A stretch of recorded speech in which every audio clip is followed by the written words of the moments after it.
Sekarang ya. Salam, berjumpa lagi dengan saya, Effendi Tobing dalam Boker Top Channel. Sate enak saat teduh sejenak, episode yang ke-73 hari ini, saudara. Kita akan membahas tema dari Kitab Hakim-Hakim sebagai bagian lanjutan dari episode yang ke-72. Temanya ialah menangis karena bertobat atau emosi sesaat. Seringkali kita mendengar istilah air mata buaya sebagai kata sindiran ketika seseorang menangis hanya sebagai tameng atau untuk menutup-nutupi kesalahannya. Nah, hal yang sama juga menjadi pertanyaan kita ketika kita membaca Kitab Hakim-Hakim, khususnya pasal yang kedua ayat 1 sampai dengan ayat yang kelima. Saya hanya akan membaca ayat yang keempat. Dikatakan, setelah malaikat Tuhan mengucapkan firman itu kepada seluruh Israel, menangislah bangsa itu dengan keras. Menangis karena bertobat atau emosi sesaat. Bokim adalah satu dataran atau tempat di tanah Kanaan yang akhirnya menjadi tempat di mana bangsa Israel menangis, dan nama itu dinamakan Bokim. Israel menangis di hadapan Tuhan setelah apa yang disampaikan oleh malaikat Tuhan yang sesungguhnya adalah teofani atau penampakan dari Tuhan sendiri. Yang menjadi pertanyaan ialah, apakah tangisan itu tangisan pertobatan? Tangis karena sadar akan dosa yang dilakukan, atau hanya emosi atau perasaan yang sesaat? Kalau kita memperhatikan pasal yang kedua ayat 1 sampai 5, ini adalah merupakan kunjungan malaikat yang kedua setelah bangsa Israel masih akan memasuki tanah Kanaan dan sesudah memasuki tanah Kanaan. Ya, dalam kunjungan yang kedua ini, malaikat Tuhan menyampaikan firman Tuhan, atau lebih tepat teguran tetapi sekaligus penghukuman yang akan disampaikan Tuhan.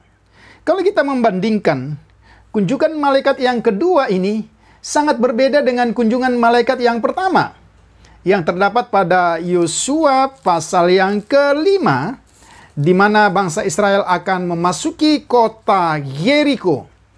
Jika pada kunjungan yang pertama atau penampakan yang pertama dari malaikat Tuhan, bala tentara Tuhan itu datang sebagai jaminan bagi keberhasilan Yosua dan bangsa Israel untuk menghancurkan kota Yeriko. Tetapi pada penampakan yang kedua ini justru sebaliknya. Panglima bala tentara Tuhan yang sama justru datang mengingatkan umat Tuhan karena mereka telah bergaul karib dengan orang-orang Kanaan. Israel telah melanggar perjanjian Tuhan. Dan karena itu, bala tentara Tuhan bukan lagi menjanjikan kemenangan sebagaimana yang terdahulu, tetapi justru memberi teguran yang keras dan penghukuman yang akan segera dihadapi oleh umat Tuhan. Ada 3 pesan yang bisa kita lihat. Yang pertama dari ayat-ayat yang pertama sampai dengan ayat yang ketiga, malaikat mengingatkan Israel akan kebaikan Tuhan, ya. Bagaimana Tuhan membawa mereka keluar dari Mesir, bagaimana Tuhan membawa mereka ke tanah yang telah dijanjikan yang telah dijanjikan kepada mereka dengan bersumpah kepada nenek moyang mereka. Itu kalimat malaikat yang pertama. Kemudian yang kedua, dia atau malaikat itu mengingatkan Israel akan komitmen mereka. Ya, di mana pada satu sisi Tuhan yang telah berjanji dia tidak akan melanggar perjanjiannya dengan Israel, tetapi justru Israel yang melanggar perjanjiannya dengan Tuhan. Yang ketiga, malaikat Tuhan mengingatkan Israel tentang kewajiban perjanjian, bahwa Israel tidak akan membuat perjanjian dengan penduduk Kanaan. Tetapi dalam kenyataannya, Israel telah melanggar perjanjian itu dengan perjanjian yang telah dibuat dengan penduduk asli, bahkan memberi janji untuk menyelamatkan hidup mereka. Dan itu dilakukan pertama sekali di bawah kepemimpinan Yosua tentang penipuan yang dilakukan oleh orang-orang Gibeon sebagaimana tercatat dalam Yosua pasal 9. Tetapi kemudian dalam pasal yang pertama di ayat-ayat yang telah kita baca terdahulu, ya, sangat jelas bangsa ini pun sepeninggalnya Yosua tidak lagi taat kepada perintah Tuhan. Mereka tidak menghalau penduduk Kanaan, tetapi malah mereka bergaul karib, tinggal bersama-sama dengan penduduk Kanaan. Bahkan sebaliknya, ya, harusnya bangsa Israel tidak boleh bergaul dengan mereka. Yang seharusnya mereka lakukan justru harus merobohkan seluruh tempat-tempat penyembahan berhala bangsa-bangsa kafir itu. Itu kita bisa lihat di dalam pasal yang kedua, ayat yang pertama bagian B sampai dengan bagian yang kedua, bagian A. Kemudian mengikuti 3 pesan dari malaikat itu, ya, dilanjutkan di dalam ayat yang berikutnya, khususnya dalam ayat 2 bagian B. Malaikat tersebut secara langsung melontarkan tuduhan terhadap Israel dengan pernyataan secara langsung, ya, dikatakan kamu tidak mendengar, atau dengan kata lain, kamu tidak melakukan perkataanku. Ini kalimat langsung, ya. Tuduhan itu kemudian diikuti dengan satu pertanyaan retoris, pertanyaan yang sesungguhnya merupakan pernyataan. Apa ini? Apa yang sudah kamu lakukan?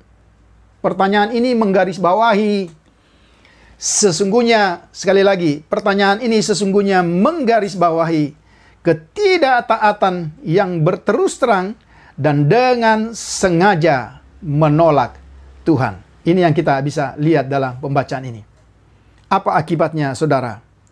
Ketika malaikat Tuhan telah menyampaikan pesan, 3 pesan, kemudian teguran, maka sekarang bagian yang ketiga, bangsa Israel akan menanggung konsekuensi dari ketidaktaatan mereka. Dikatakan di dalam ayat yang ketiga, aku telah berfirman.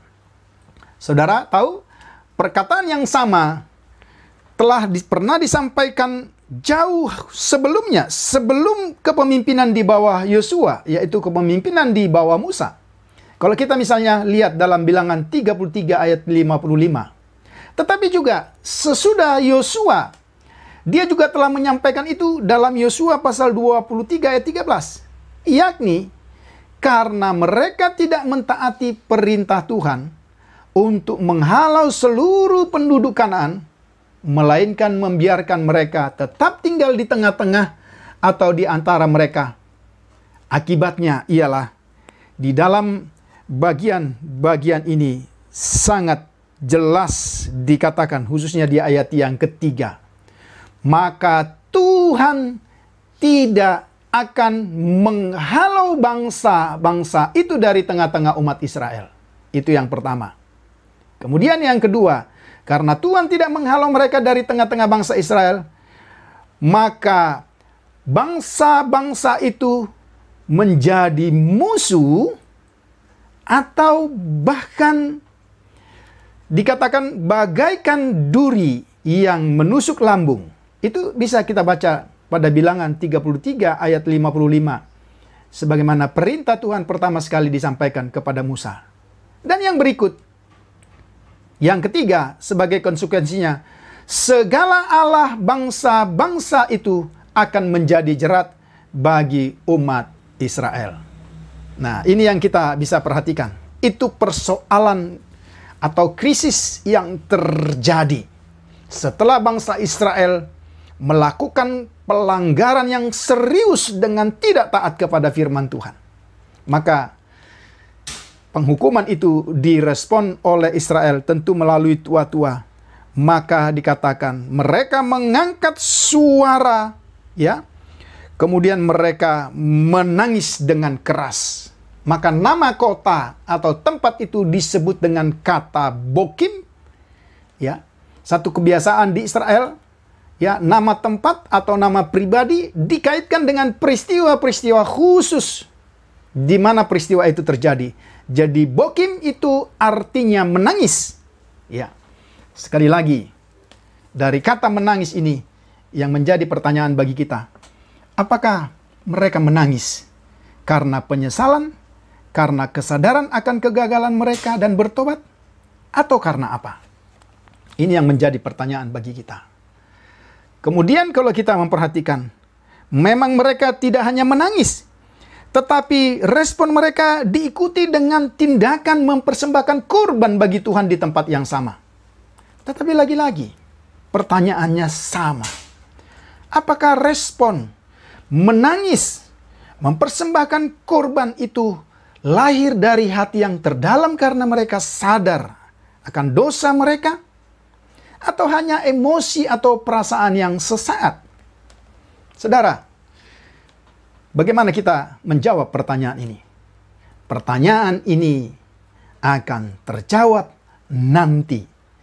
Ketika kita secara terus, ya, sedapat kita bisa menyelidiki kitab Hakim-Hakim, maka pertanyaan ini akan terjawab selanjutnya, di mana kita akan meneliti kisah-kisah yang menarik, yang luar biasa dari bangsa Israel selama mereka berada dalam pemerintahan hakim-hakim di tanah Kanaan. Tetapi bagi kita hari ini, tentu firman Tuhan ini adalah pelajaran penting untuk kita masa kini. Setiap pelanggaran memang harus kita responi.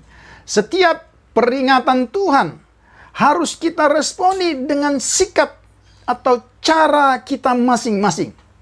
Tetapi yang terpenting sesungguhnya bukanlah ungkapan lahiriah, tetapi sesungguhnya adalah kesungguhan hati.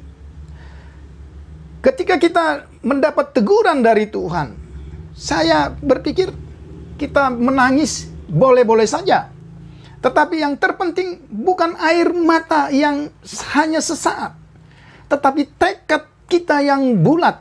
Ketika kita mendengar firman Tuhan itu, kemudian kita bertobat dengan kesadaran, maka air mata yang kita keluarkan bukanlah air mata yang sia-sia, tetapi air mata yang berharga di mata Tuhan. Karena air mata itu adalah air mata tanda kesungguhan, kesadaran kita akan pelanggaran kita, dan kita kembali kepada Tuhan.